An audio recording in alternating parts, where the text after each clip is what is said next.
The board meeting is now live.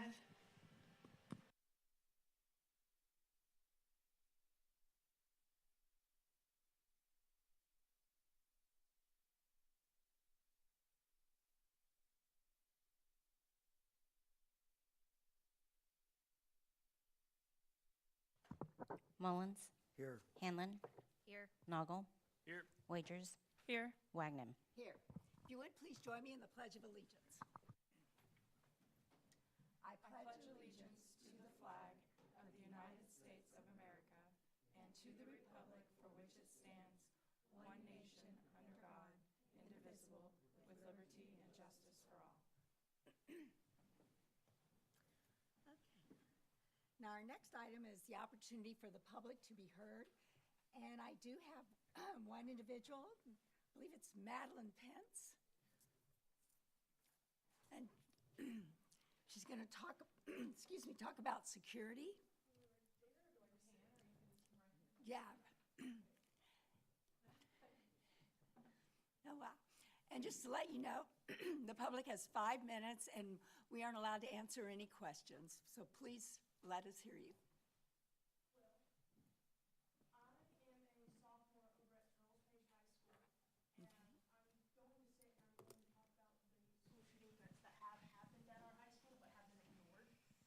Thank you. Thank you. As of September 20th, 2024, there have been 50 school shootings in the United States. 37 of those were high school, kindergarten through high school grades. 24 people in the U.S. have died this year, while 66 have been injured. Since 2008, Oklahoma has had 13 school shootings. This is a real-life problem which I think should be handled in my school. Ooh, hold on.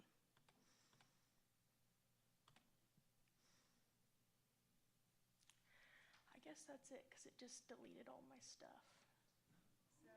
But I can recite it from memory. So, I was sitting in class and I had heard there was a school shooting threat in my 4th hour, not my 1st hour. It had happened in my 1st hour, and we had heard in my 4th hour that a kid had had a gun in his backpack, and they sent us to a pep assembly regardless. So sitting in my 4th hour, I watched this kid get arrested out front, in the front, and I texted my mom because I was actually really scared and I didn't know that this had happened. And my mom had called up to the front office and she said they had laughed at her and just completely just diminished what she had said. That upset me quite a bit. And this hasn't been the only instance of this. I know that there have been a few others that have been dismissed, and they have been within, I think, the last 2 months. And there was a list put out with a bunch of different schools, and whether or not that be the entirety of the United States, somehow we got on it, Claire Moore, and whoever else got on it. There was a school, a smaller school. It was about the same size as Charles Page. Their middle school had gotten a threat, and they were able to put about 4 officers into that building, while we got a threat and we only had 1. And that was just in a middle school, the 4 officers were. And they were also contacted at about 10 p.m. the night before because they knew that this was happening. But at Charles Page High School, it tends to be put out at about 5 o'clock after school's done. And I don't know why that happens, but I know it happens.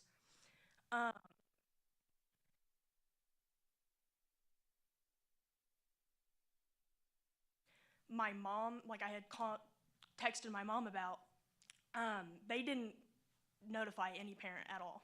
I had texted her, and this was the first time that she had heard about it.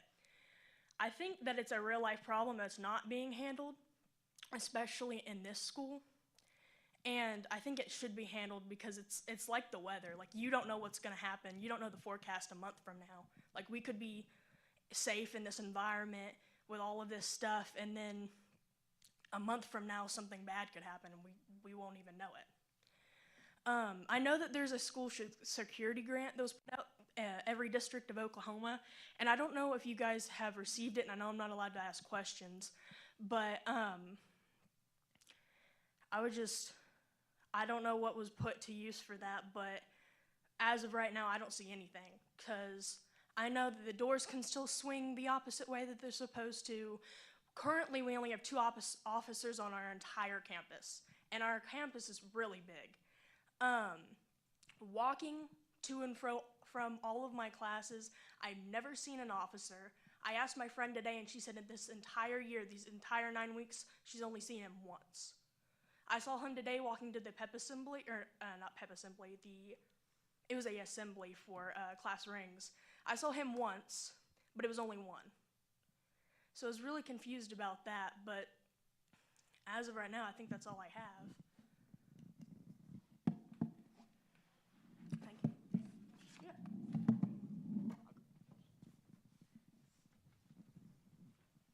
Thank you.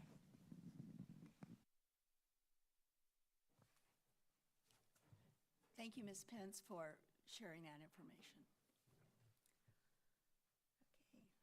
Item number 4, we have our Spirit Award.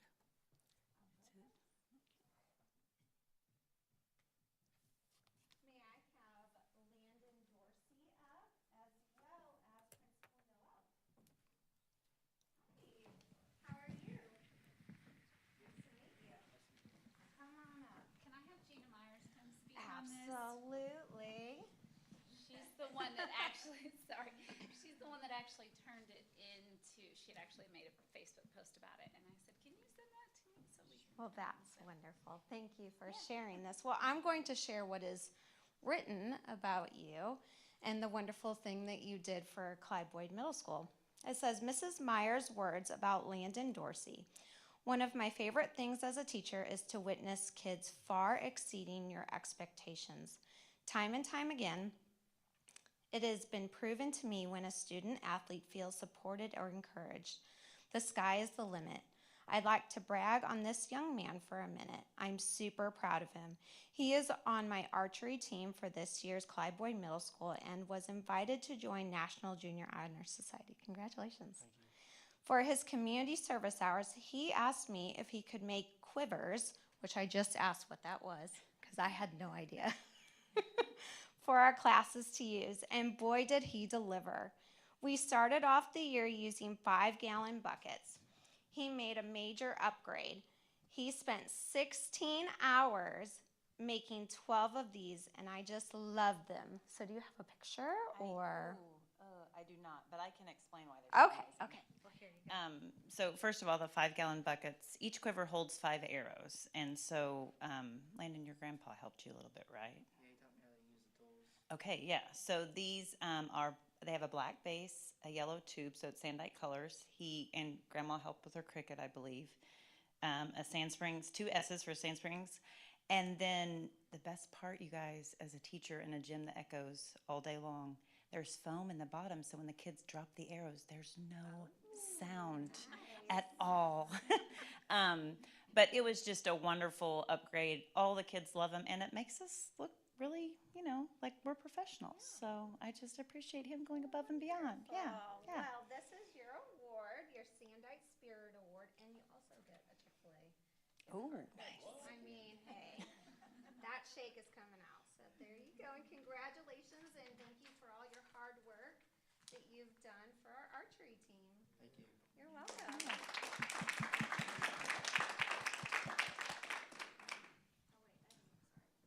Did you want to say anything, Principal Noel?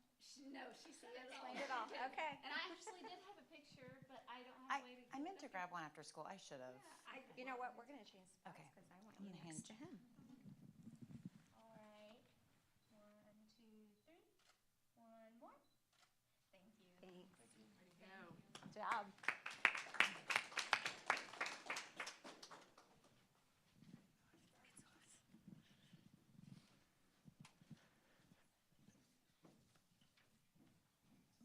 We have lots of great partnerships at Sand Spring Schools, and one of our greatest partnerships is with our architects who can come up with ideas, who can implement those concepts that we desire, prepare documents, make it happen, and then we get to enjoy the benefits of their work. I'm going to ask Liz Rohrbacher, did I say it right?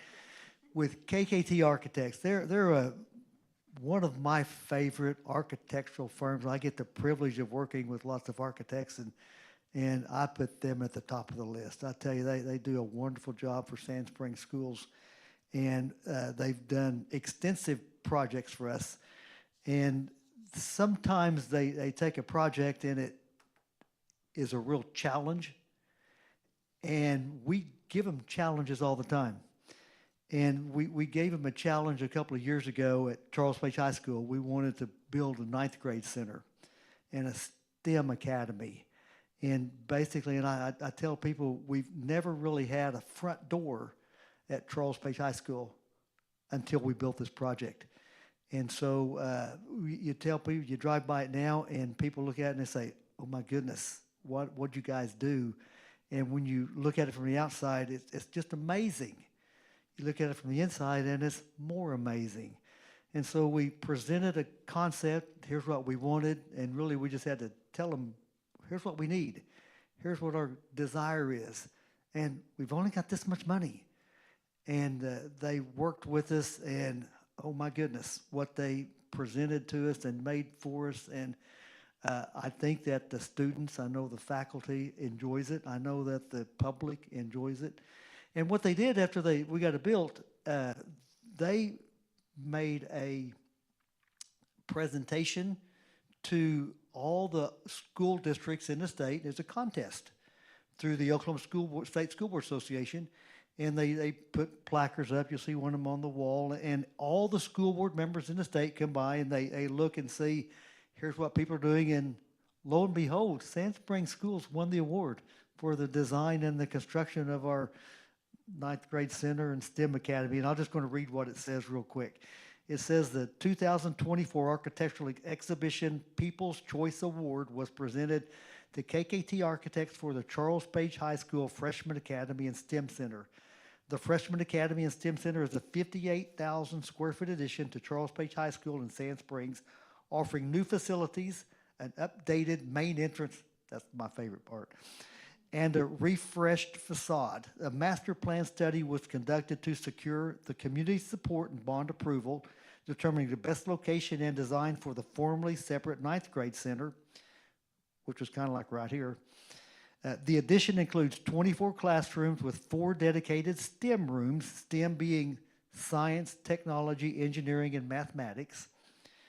The new grand lobby, learning stair, which is really cool, multi-purpose commons and breakout spaces enhance student collaboration. Renovations also updated nearby corridors, classrooms, administrative areas, restrooms, and public spaces. What a great project that KKT was able to deliver to us. So Liz, thank you for what you've done.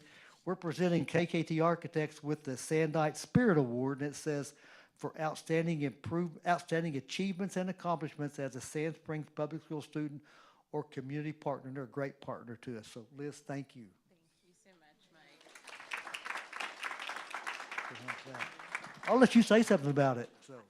I just want to agree that we love our partnership with Sand Springs Public Schools. I know I've been working with you guys for about a decade, so we love that we're able to bring the amazing things that you guys do at this district and in the classrooms to life in your buildings. So thank you for letting us be your partner. And I will tell you that they're working on 2 projects right now. One of them is this building. Everybody came in on the north side. Pretty soon you're going to come in on the south side. And it's going to be an amazing interest, the partnership with KKT's work, with the city having a front entrance here, a front door to the district, not just to the high school. And then at the same time, we're working on a replacement of our middle school. And so there'll be and I see the middle school principal in the back. I have a feeling that one of these days we'll stand up here again and have another one of these presentations for the award for our middle school. So Liz, thank you. Very nice, very nice.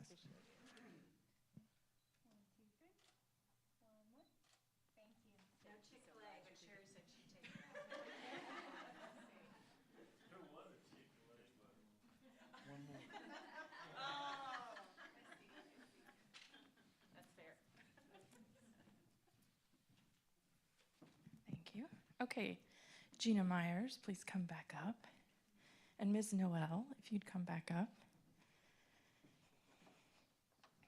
Okay. Ms. Myers, you've been nominated for the Sandite Pacesetter Award, which is for Sandite employees for outstanding achievement and accomplishments as a Sand Springs Public Schools employee.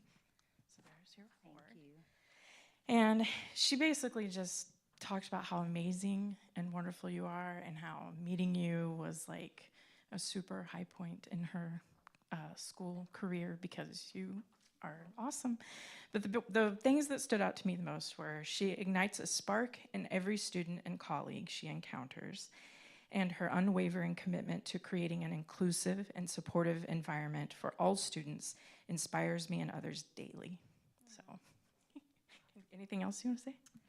As president of the Gina Myers Fan Club, I just would like to say that everyone loves Gina Myers. Every kiddo she interacts with, I've never heard one parent say anything negative about her. All of her colleagues are so inspired by her, just like I said in that. And I'm so thankful for her. Sorry.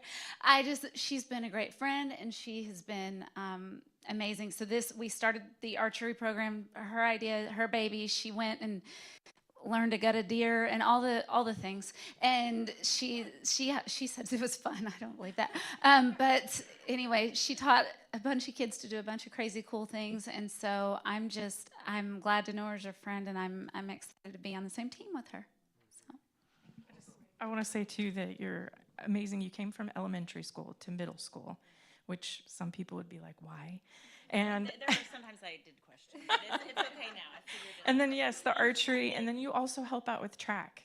My daughter does track, and so I see her there all the time. So she wears many, many, many hats. Thank you very much. Wait, I just have to add.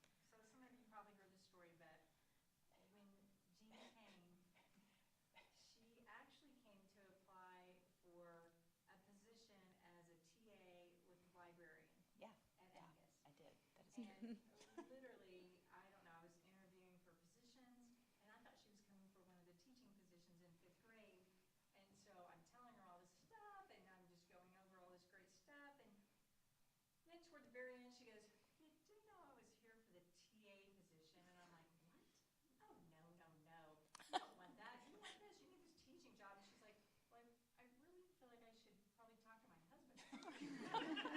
And I'm like, "Okay, but give me a call. Give me a call. Like, we've got you signed up." And literally, she applied for a TA position, and we ended up hiring her as a teacher. She taught with you too. Phenomenal. And I'm so glad that she's still here in the district. And I can't even tell you, you all know that she just makes a huge difference in the lives of any child or parent that she Well, you speaks with. can't do that without the support of good admin, so I would like to say that. Yeah. Thank you. Thank you.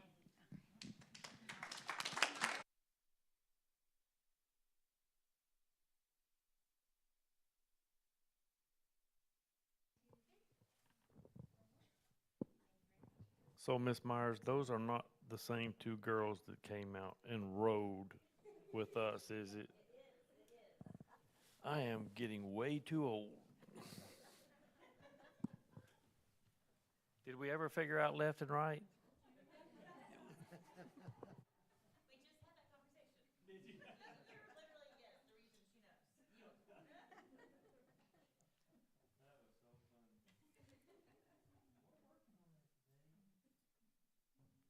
All right, that was the introduction to our meeting, and now we move on to the published agenda.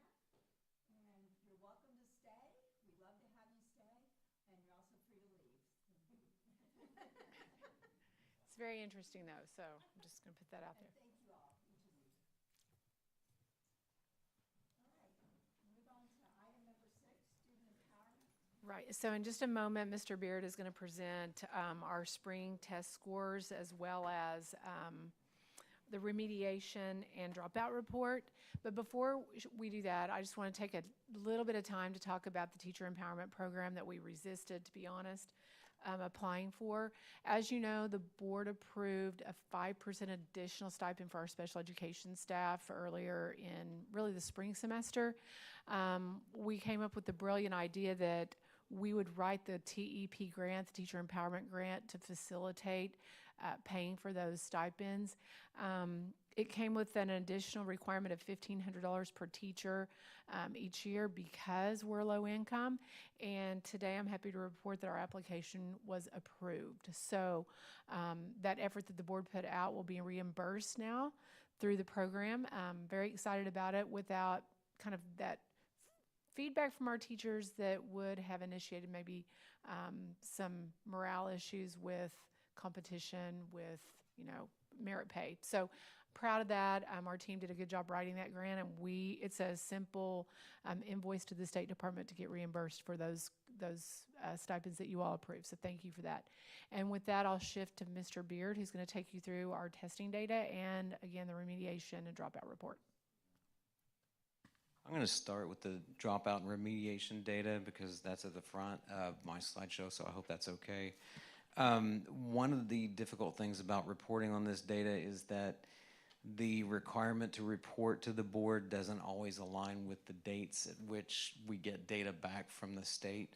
I will say that OSDE was able to report the dropout data that's most recent for us, but the higher ed data for remediation, which we're going to talk about second, is actually it's actually a couple of years old, and it's actually data that we've already reported on. But regardless, as far as dropout and remediation, the first thing that you're going to see is the dropout rates, and this is basically your eye test for the year. If you can see that, I'll read it to you.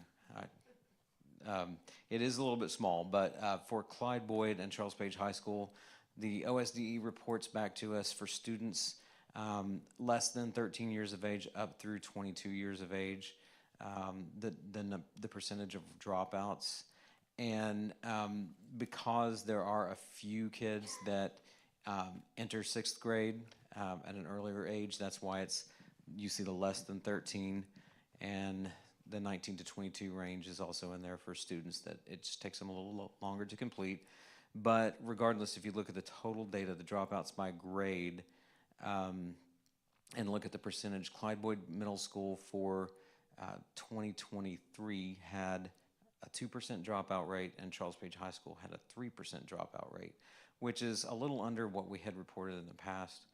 So it's to be expected that there are going to be some instances of dropouts, especially when through transfers that come into the district, once they reach the 9th grade, there are hours, and if they transfer out of the district but never enroll somewhere else, then what happens is they become a dropout for us. So sometimes those kinds of statistics hit us in terms of dropout, but that's the current data as of 2023. Any questions on dropout rates? And then it's also this time of year that we report to you on remediation rates. Remember, remediation rates are the statistical data that tell us for our graduates that are entering their freshman year, what percentage of those students required remediation in the subjects of science, English, math, and reading. And again, this is what I was talking about just a second ago. We get this information from the Oklahoma State Regents for Higher Education, and this data is not up to date at this time. Right now, what we're looking at are the 2022 data. So out of 119 Charles Page High School students that entered their freshman year in an Oklahoma State college or institution, 0% required science remediation, 0% required English remediation. However, 9.2% or 11 students out of that 119 required math remediation, and then 4.2% required, or 5 students required reading remediation. So, any questions on that data? That was for 2022. Yeah, you could technically, you could say that. Yeah. So, okay. Any other questions? Okay, we're going to go ahead and move into the district test scores. So the test scores that we're about to look at are for 2024, and anytime we talk about test scores, one of the things that we try to do is to do an apples-to-apples comparison with years past, but also comparisons with state averages and other information. But one of the things that I have been a little bit remiss on reporting is that just talking about the effect that that poverty can have on academics. When we talk about poverty and the fact that we have had an increase in students that are economically disadvantaged over the past couple of years, poverty can really have a significant impact on whether a child is ready for school, whether they perform well academically. It affects their attendance rates. It also affects their homework. And so one of the things that we will see is, when we look at the data, we will see that because we have an increasing rate in economically disadvantaged students, we'll often see some of them perform a little bit more poorly. But one of the things that we did get back from the state, and it was a little bit late in coming to us, but the cut scores that came back this year were actually a lot higher than average. And because they were higher than average, there was a boost seen across the state in every district in the number of students that were performing as proficient or advanced. And so as a result of that, it's a little bit difficult for us, not knowing everything that resulted in those cut scores.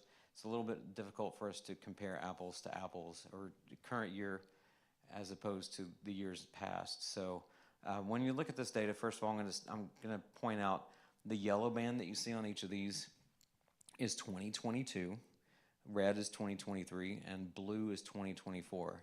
On the left, you're looking at ELA, or English Language Arts, and on the right, you're looking at math performance. And you'll notice that when you look at the comparison, we had a slight drop over the years in below basic and basic students, and we saw a significant increase in proficient and advanced in ELA. We didn't see quite the jump that we saw in ELA in math for third grade, but nonetheless, we're seeing some changes in that data. Overall, I will say we did not see the increase in math performance that we saw in ELA on these reports.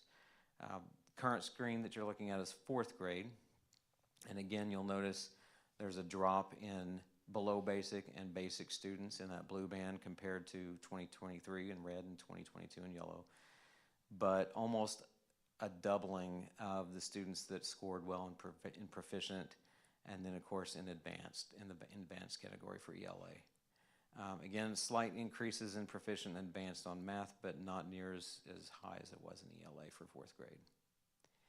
See very similar rates in fifth grade. And then a similar progression in sixth grade as well. As we move into seventh and eighth grade, not quite the increases in math, again, but still a significant increase in the ELA performance. Not as big a drop in the below basic category, but a very big drop in basic, which lends itself to students that moved into that proficient category for ELA. As we move into eighth grade, same thing. But then when you get into high school, ninth grade is not a tested year. And so we're going to be looking at performance in science and history. And we didn't quite see the performance that we wanted to in science and history. However, when we look at ACT rates in just a second, you're going to see that the performance is a little bit different. This is a comparison. This is just a listing of students as they performed in advanced, proficient, basic, and below basic. And we had quite a few students score in the below basic category and in the U.S. history category and basic, below basic as well. But when we look at the ACT data, this is a comparison of 2023 data and 2024. 2023 is in red, 2024 is in blue. We did have slight increases in each of those categories for math, science, STEM, and English. Our composite score landed at an 18 composite score versus 17.7 in the year past. So we did have a slight increase, and you have to remember that at any given time, this data as it comes from ACT, not only does it include the 400 or so students in the 11th grade that take the ACT as a standardized assessment in high school, but any student that might have taken it that year, whether they were a senior or a junior that just wanted to take it again to bump up their score. So a 0.3% or a 0.3 increase there.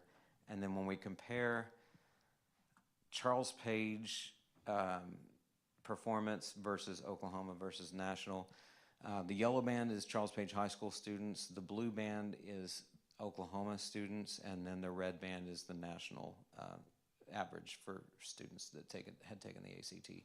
The national average is 19.9.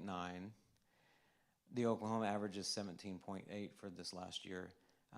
We had surpassed the Oklahoma average by 0.2, so we're at an 18 composite score compared with the state. So, any questions? Sean, I have a question. Probably should ask earlier, but number one, your local versus state versus national isn't in the attachment that you're seeing on your screen. It So is that's- not, no. He added that slide today, but I thought it was a good slide to add considering, we kind of target state average, but obviously we really want to be at the national average, so we have room to grow. The other thing I would say is if you look at the history like history grade 11, when are they taking American history, Sean? So they're taking American history in their junior year In their now. junior year now, Mhm. okay. Just, Yeah. that was a clarification I wanted. Yes. Okay. So what, don't kill me for asking this, but, so what our ACT scores, what are they compared to local others? So that was Do you something that, know? I mean, when I drove home today and I came back this evening, I was like, I should have done that. you know, And Bo's gonna ask that question. yeah, I did not get that data, and I wish I had. That's one of the things I would have liked to have been able to do is compare us to, Jinx, Union, Broken Arrow, Owasso, just to take a look at that. And I can get that data for you, but I don't know why I didn't. So I have no excuse there, sir. We can send that out, though. That's Yes, something we can absolutely. pull And I'll send you these updated slides as well so that you guys can have them for yourselves. That last slide was just something that Claudia and I were talking about, and I was trying to find that data, and Claudia was awesome, and she gave me 2 or 3 links, and she's like, one of these might help, and I was like, that's it. So I added that at the last minute. So Sean, do you think that we have more students percentage-wise taking the ACT than they do in other states? I don't know that I could say that verifiably, but because in years past we moved from relying on the OSTP to relying on the ACT as a standard of measure, we have more students taking it now in the past 5 years than we had in the past. Yes, definitely, I would say so. But compared to other states, I can't verifiably say that necessarily. I do know a lot of other states rely on the SAT as a measure rather than the ACT, though. So, yeah. And remember, ACT is a college entrance historically. So I do think that when you look at the kids that are going to college from Sand Springs, while we see some remediation that's happening, it's not as high a percentage as I might think based on our poverty levels. I think that's a bright spot.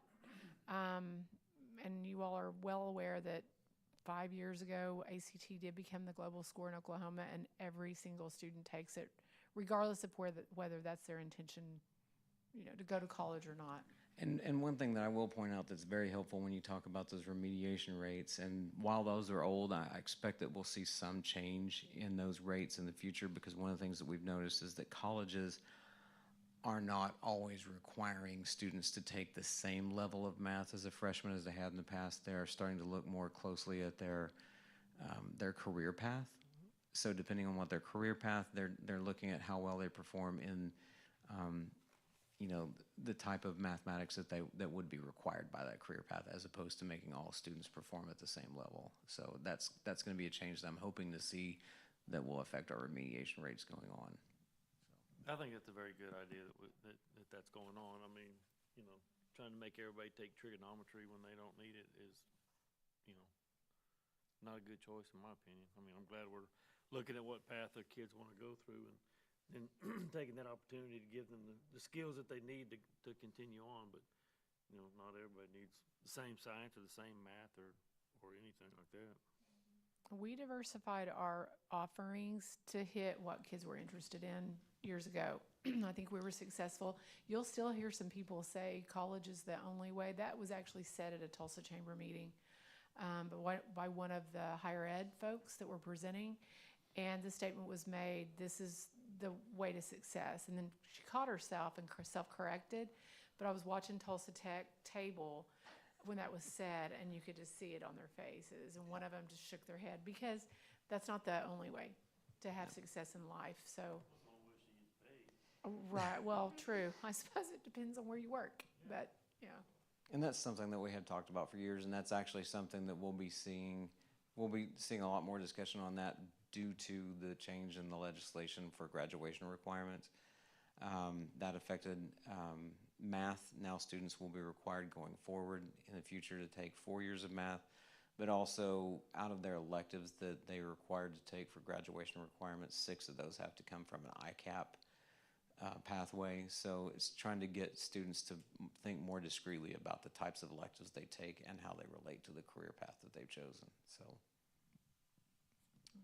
okay. Any other questions for Mr. Beard? Let me just clarify one thing. On the other standardized testing from the younger grades, if I understood correctly, the bar is subjective. I mean, it was changed without, so you really can't compare apples to apples. It's more like. It's very difficult, and I'm not going to be honest. I don't know if I can answer that without. I don't know if I have a good answer Without for the that. sarcasm, I'm teasing. Or I'm just incrimination. joking. Yeah, I hear you. I'm kidding. But you're correct. Cut scores Yeah. were changed. That happens when they recalibrate tests to be fair. However, this one was uniquely different because it was pretty vast in terms of the separation, which I've said for years. It's hard to monitor how well you're doing. We're better by monitoring our benchmark assessments that we're doing periodically with our kids to see growth, which would be a great measure, I think, for districts to measure student growth versus a cut score, achieving a cut score. So. Thanks. I will say, I'm going to shift, if you don't mind, Madam President, to item number 7, and that's resource innovation and all of those things. I would like to add, I want to speak to free and reduced. I'm looking at an email. I'm going to skip around a little bit. Kudos to our team, because first quarter statistical is upon us. That's what drives our funding, and that's when Mr. Wine and I get a little bit edgy about making sure those counts are correct. Jay Rodert sent an email, and by the way, our team of people that are working on the first quarter statistical is really a team. Nancy Ogle heads that and does an amazing job. But Cindy Stinson, who's playing Oz in the back, she has been super great about making sure everything's uploaded correctly, all the numbers are consistent, specifically transportation, which is an important piece of that drives our funding. But our free and reduced rate, we went SEP, so Community Eligibility Provision Program, for free lunches for everyone and breakfast. Right now, if this number is correct, we're pegging at 85% poverty, free and reduced. So that's a standard that's up for sure for our district, which means we were under-identifying our kids when we were relying on the free and reduced form and relying on parents to fill that out. I think that sends a statement to, number one, the amount of need in our district for parents to have that service. So I'm happy we're providing it. But then that allows us to have a little bit of an edge with funding to help us serve kids that really need it. So when I look at the performance, there is a direct correlation, opposite correlation between poverty and school academic test taking. That's been proven over and over again in research. And so when I look at the assessment scores in the spring, even though it's a snapshot, I'm pretty pleased with how our kids are performing, knowing statistically the data that has been researched and drives that. So I feel the need to say it. I say that a lot, but I think it's always good to substantiate that and say it again when I have an audience. So moving on, Mr. Wine has been working through OCAS end of the year report for 24. He logged our data about 8 weeks ago. We finally received feedback Friday. He said, "Did you see that?" And I said, "Yes, but I chose not to call you over the weekend." So it gives us about a week. Is that fair to do corrections? Yeah, we have until the 16th, which is next Wednesday. Gotcha. So, and Friday was 8 weeks to the day that we locked that. Exactly. So there's been a little bit of gap in the time we submitted versus feedback, so that there's some corrections. So his team's going to be working through those as well. Ms. Smith is completing the district's federal program monitoring task by portfolio. It is comprehensive, to say the least. The woman works way more than she should because she's just type A, much like me and most of the rest of us, to be honest. But she is working through that. So you've seen a lot of policy revisions. A lot of that is based on requirement and wording that has to be just so to pass the muster. So you're going to see that under item 36, letters B and C. That's an example of that. The other thing I would add, they fine-tooth comb our grant applications. We gave Jamie Conrad a much-deserved increase in salary for the 21st Century Grant Program. As you know, we're running 2 concurrently, so we have that program in 4 of our elementary sites, and she's done an amazing job and certainly approves it. They want board minutes that suggest that you all have approved that. So we've been paying her as such, but you're going to see a line item on the consent agenda referring specifically to Jamie Conrad's salary. And then lastly, big news, we finally have a contract prepared for you all to consider tonight for the purchase of the Methodist Church property. We've been working in tandem with Eric Nelson, who is the attorney that does contract and real estate at Rosenstein, Fitz and Ringgold. There is an email in your board packet, I believe. I wanted Beth to print it today to show you that this had been a back and forth, but they agreed to Mr. Nelson's contractual language, which will allow us during the period from hopefully your approval tonight to closing, that if there were a hitch, then we would have the ability to retreat and not go through. I don't foresee that to happen, but Mr. Nelson was made much effort to make sure that was the case in that contract. So I want to make that note as well. Other than that, we're rocking and rolling along with finance. Are there any questions that you have? Questions? Okay. Empowering families and communities. So we conducted our first coffee and conversation with Cabinet on Monday morning at Pratt last week.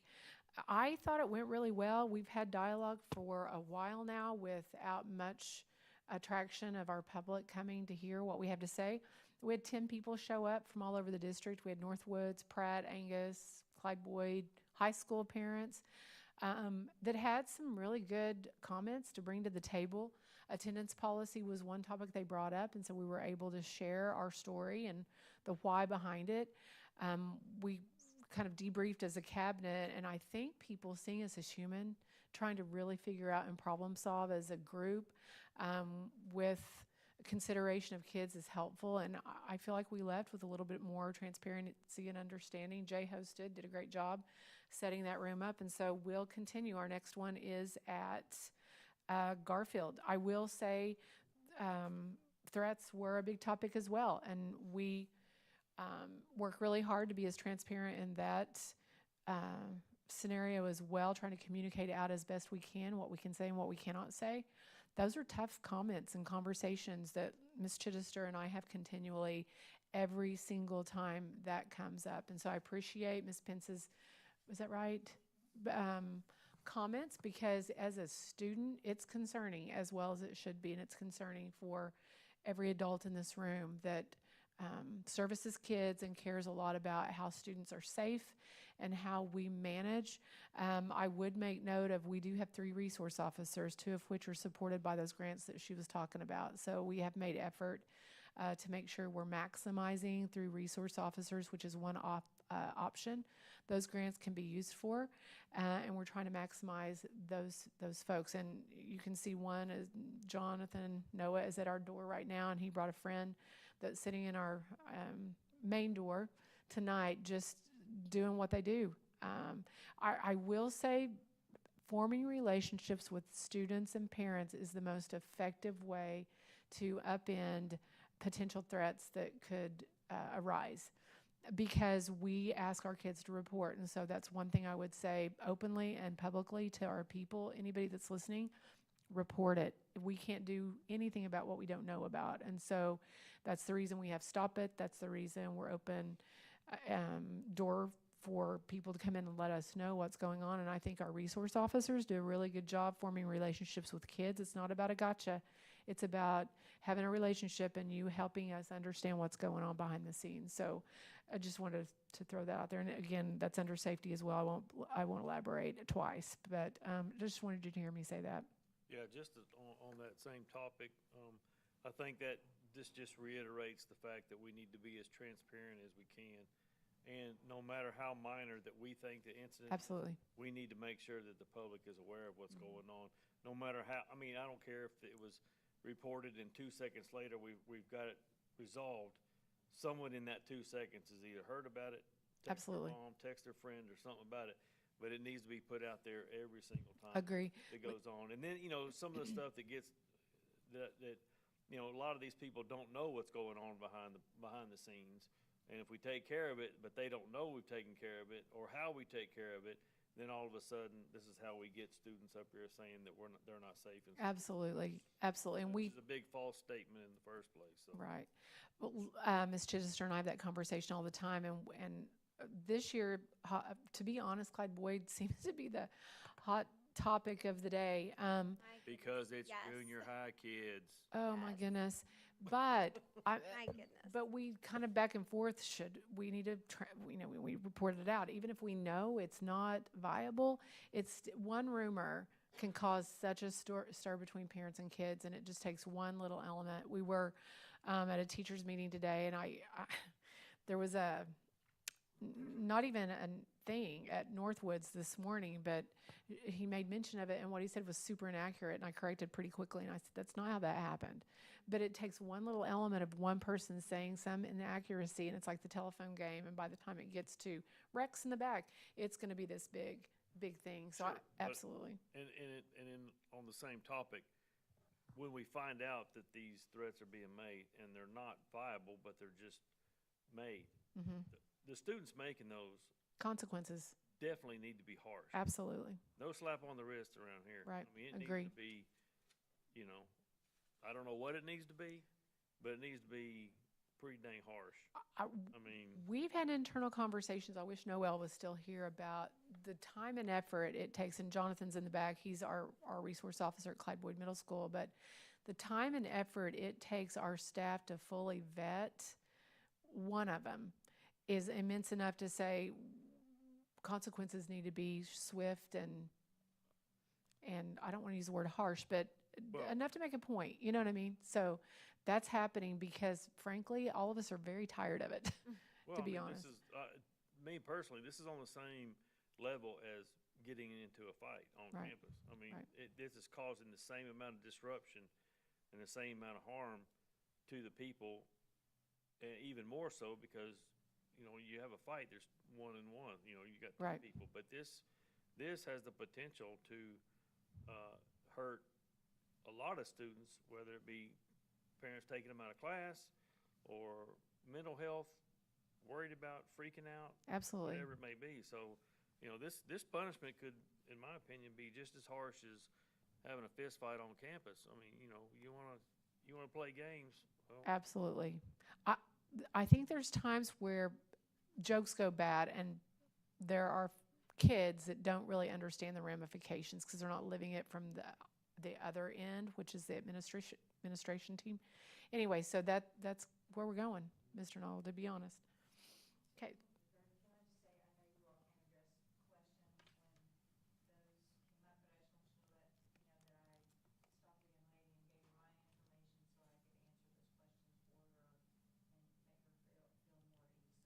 Absolutely.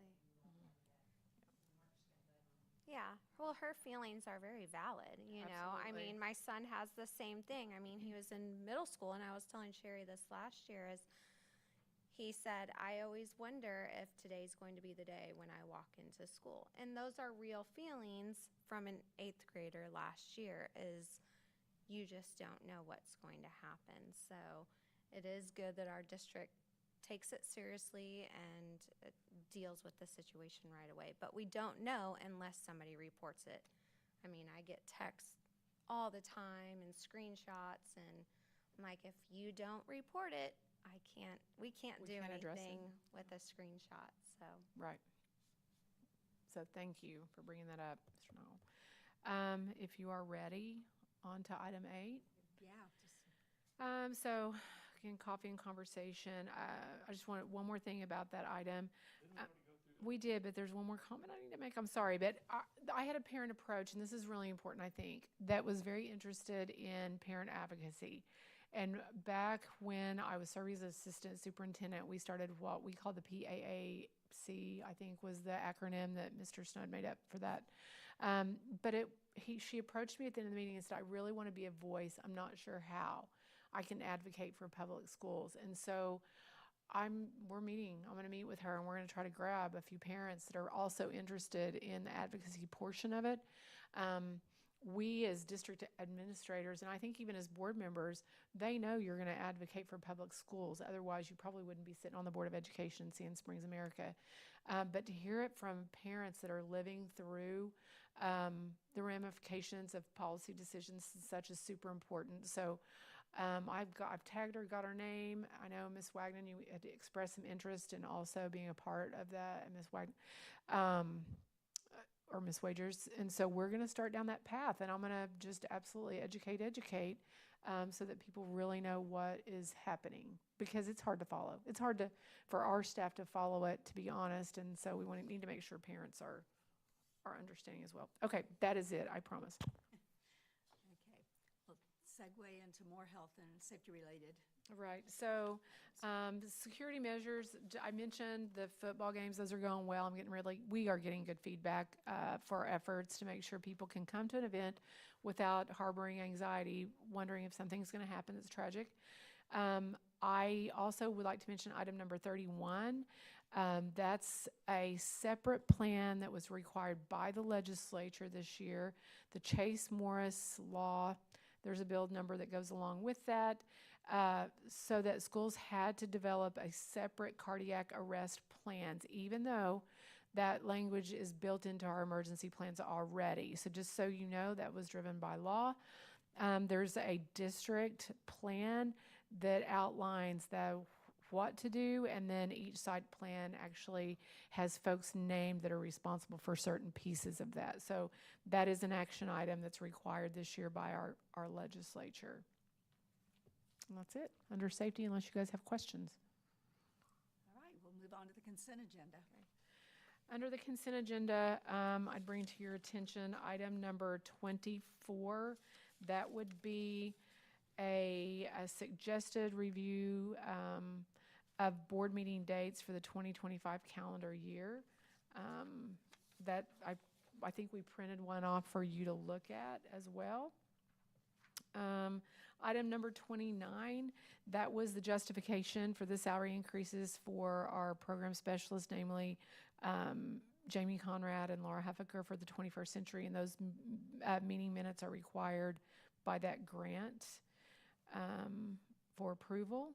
And I believe, unless there's anything else that you see that you need clarification on, I think that's it for me on the consent. Any questions or comments on any of the consent agenda items? Make a motion, we approve the consent agenda items as listed. Second. I have a motion and a second. Vote, please. Mullins. Aye. Hanlon. Aye. Noggle. Aye. Wagers. Aye. Wagner. Aye. Now on to our action items. Item number 30, do I have a proposal for executive session to discuss temporary teacher employment recommendations? Okay. Then let's move down to item number 33, and I have a proposal to approve the temporary teacher. Hold on. Well, then I'll go back to the other one. Good plan, you caught it. I'll move to approve the temporary teacher employment recommendations for the 2024-25 school year. I'll second. I have a motion and a second. Vote, please. Mullins. Aye. Hanlon. Aye. Noggle. Aye. Wagers. Aye. Wagner. Aye. All right, item number 32. We have a proposal for executive session for that's 31. 31, yes. Where's the proposal for, to have approval for a proposal for employment recommendations. for, or proposed executive session to discuss employment recommendations for 24-25 school year. Item number 31. Okay.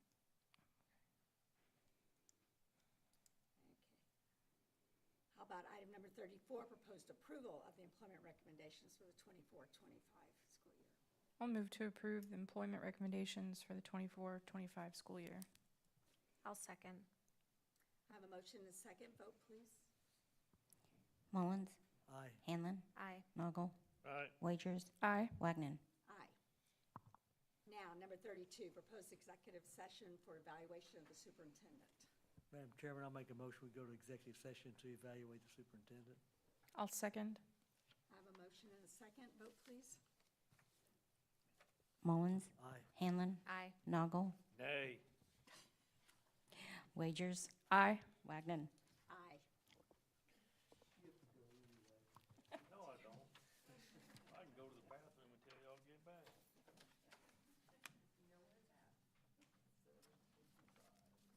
All right. Let me see, what do we have here? Anything else I need to take with me? I say important stuff. Don't forget that. Don't forget that. Where are we going? Okay.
we number 35, I think. Let's see, I think we're on number item number 35. Discussion, consideration, and vote to purchase the following real estate. I move that the board approves the property for a sum of $2 million and authorize the board president to execute the contract in the form submitted together with any other documents and agreements as may be required to complete these transactions. I will second. I have a vote, I have a.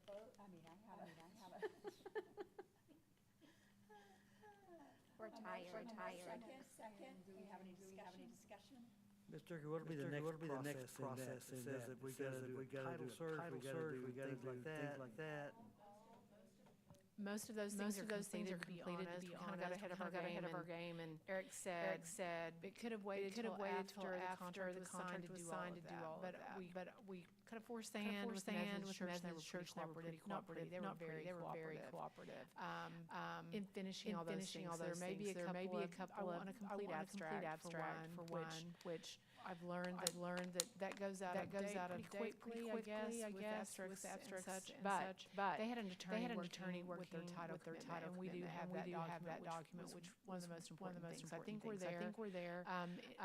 Like I said, any little hitch that could come up that would potentially break the deal. We still have an out, but I don't think we're already there. Already on the insurance roll. Title insurance. Yeah, we'll have to have title insurance for sure. Mowing it. Right. He didn't want to hear this one, but yes, he'll be mowing it. But hopefully we got through the season without, I don't know, Mike Stockard into one last mow before. They used to bail that. Did they really? That big property, they used to bail. The guy used to bail little bitty round bale. Wow. Walk behind. Golly. We don't want to. Is there anticipation? 10, 12 years. It's not that old at all. Yeah. So there'll be some conversion pieces. We'll definitely have to have a floor there. Security and locks to convert to our system. So there's some small pieces for sure that we'll have to do. The biggest one will be the floor. So. Is there anticipation that we'll use as a basketball gym this year? If we can get a bid out for a floor, I haven't looked back. We did the gym floor at the PE gym a couple of years ago, and it wasn't as extraordinarily cost-wise as you'd think. So I think our goal is to get a collegiate size, which will make two of them that they'll have for practice. But I don't see it stopping there. There's all kinds of things that can happen. Yeah, it's gonna be good. It's gonna be good. Thank you. There is. I went down that path already with the city, and I have to tell you, I can't remember what that was. But yes, it has to be zone specific for schools. Yeah. Right.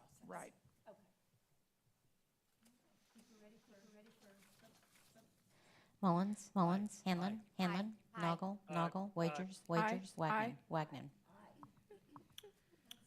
Item number 36. Right, so B&C have to do with making sure we have the correct language for Title I, parent and family engagement and participation. So those are updated policy via Ms. Smith. A is a update for addressing support employees who get called for jury duty. So our current policy referred to certified, and then interestingly, maybe the first time we had a non-certified person get called jury duty. So that was a catch by Mr. Ryan, and so we just update that to include support. We'll make a motion to revise policies to add to the district manual in letters A, B, and C on number 36. I have a second. Second. I have a motion and a second. Vote, please. Mullins, Hanlon, Noggle, Wagers, Wagner. Aye. So item 37 and 38, I'm going to address together. Mr. Wyman may want to jump in, but basically, it's time to renew our agreements with Pension Solutions and their fee schedule. So that allows us to offer the 403B and 7 plans to our employees. Anytime those are changed based on tax laws, they have to redevelop the plan. So I don't know if you want to add anything to that. No, I mean, the tables near the bottom for the 403 and 457 are pretty much identical for fees and costs, and I don't think anything has changed based on our conversation with Mark Lester from Pension Solutions. It's just kind of a re-up, getting my name on it, standard stuff. So we have a really good set of plans for our employees. I'll make a motion to approve resolution of the Board of Education of School District number 2, City of Sand Springs, for both the 457 and 403B plans in 37, 38, and 38. Second. Take your pick, I guess. Jinx.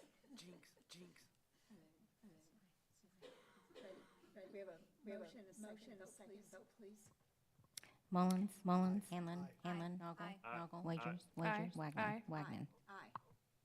And then lastly, 39 is the district site cardiac emergency response plan for each site. These were developed by Mr. Smith with some help from some other of our district team, as well as identification of those staff members that would be participating in different roles that are required for each of the sites that are listed in A through K. And this is the one that's by law now.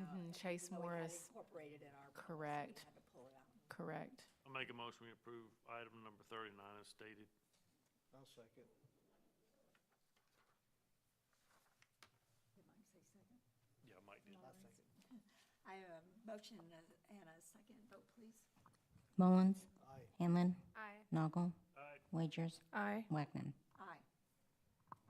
Any matter not known about or which could not have been reasonably foreseen prior to the posting of this meeting? No. Any announcements? I'm just going to say one, and that is the public board meeting for December. If we have a quorum present, we'd like to move that to December 9th. So that would be a special meeting that Beth will set up, pending we have a quorum. Yeah. Okay. We also have a OSSBA region meeting Here in this room, October 29th. 29th. Yes. The 29th. And our team will be at the high school as the Peanuts gang, for those of you that want to send the children to trick or treat at the high school for the Halloween bash. So, we could do this without that with school. here in this room, yes. Maybe Beth can proxy for us. She, Are they even a meal? yes, there is a meal. You should come. Well, I plan on coming. Yeah, Yes. I plan on coming, but I was just We don't provide it, making OSSBA, sure I got a meal. but it'll be, there will be food. Priorities. Absolutely. We've used it before for TCASA. It's pretty amazing how it sets up. We did a chamber thing. And Yes. you'll be surprised. Yes, it was wonderful. Yeah, it was. I make a motion to adjourn. What the heck? I second. We have a motion and a second vote, please. Mullins, Hanlon, Aye. Noggle, Aye. Wagers, Aye. Wagner. Aye.